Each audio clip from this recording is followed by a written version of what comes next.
नमस्कार दोस्तों, हमारे चैनल अमृत सच्चा ज्ञान में आपका स्वागत है।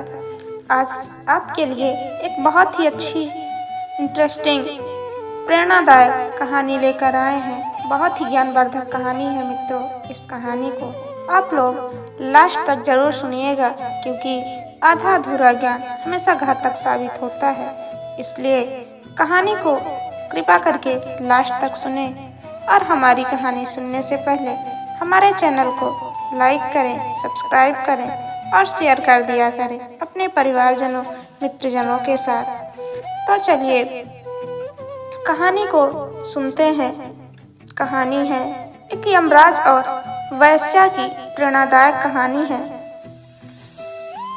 दोस्तों, बहुत समय पहले की बात है कि किसी नगर में एक साधु रहा करते थे, जो कि लोगों की भक्ति का उपदेश देते थे।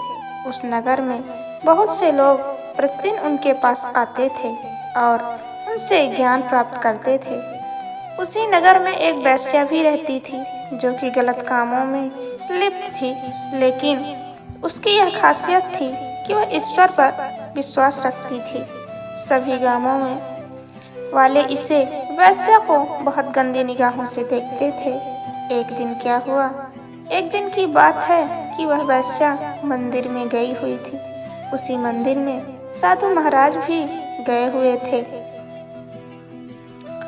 वैश्या ने साधु महाराज को प्रणाम किया और उनका पैर छूने के लिए जैसे ही आगे बढ़ी, उस मंदिर के साधु ने उनका पैर छूने से मना कर दिया और कहा कि तुम एक वैश्या हो, इसलिए तुम अपवित्र हो, इसलिए तुम उनका पैर नहीं छू सकती हो। इस पर साधु महात्मा ने उस वैश्या को कहा कि तुम कल हमारे सत्संग में आओ। इस पर उस वैश्या ने कहा कि महाराज, मैं आपके सत्संग में जरूर आऊंगी। अगले दिन वह वैश्या साधु महाराज के सत्संग में जाती है और सत्संग में के अंत में साधु ने उस वैश्या से कहा कि तुम इन गलत कामों को छोड़ दो, वरना मरने के बाद तुम्हें मोक्ष नहीं मिलेगा। इस पर उस वैश्या ने साधु से कहा कि यदि मैंने यह काम छोड़ दिया तो मैं खाऊंगी क्या। इस पर साधु ने कहा कि तुम इस काम को छोड़ दो और मेहनत करके पैसा कमाओ। वैश्या ने साधु से कहा कि ठीक है, मैं ये गलत काम करना छोड़ दूंगी। अगले दिन उस वैश्या ने एक ठेला खरीदा और फल बेचने लगी, लेकिन उस नगर के लोग उससे फल नहीं खरीदते थे। अतः उसने दूसरे गांव में जाकर फल बेचना शुरू किया। सुबह से शाम तक वह फल बेचती थी, लेकिन उसके बाद जो फल नहीं बिकते थे उसे वह गरीब तथा असहाय लोगों को बांट देती थी।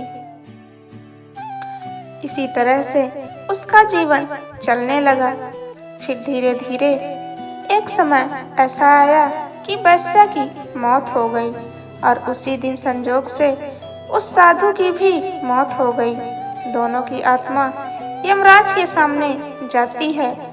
यमराज ने साधु और वैश्या दोनों के कर्मों को लेखा जोखा दिया। देखा कि दोनों ने अपने जीवन काल में क्या कर्म किए हैं। सब कुछ देखने के बाद यमराज ने कहा कि इस औरत को 2 दिन नरक और बाकी दिन स्वर्ग में भेज दो और इस साधु को हमेशा के लिए नरक में भेज दो। इस पर वह साधु यमराज से कहता है कि यह आपका कैसा न्याय है। मैं हमेशा भक्ति के मार्ग पर चला हूँ और हमेशा लोगों को सत्संग भी सुनाता था, ताकि जो भटके हुए लोग हों उन्हें सही रास्ता मिल सके। इस पर यमराज ने उस साधु से कहा कि यह सत्य है कि आपने हमेशा ईश्वर की भक्ति की है, लेकिन जो आप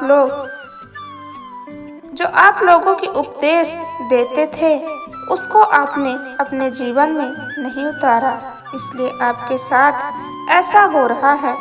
लेकिन इस वैश्या ने भले ही अज्ञानवश कुछ समय के लिए गलत काम किए, लेकिन बाद में इसने गरीबी और असहाय लोगों की भी मदद भी करती थी और ईश्वर की पूजा भी करती थी।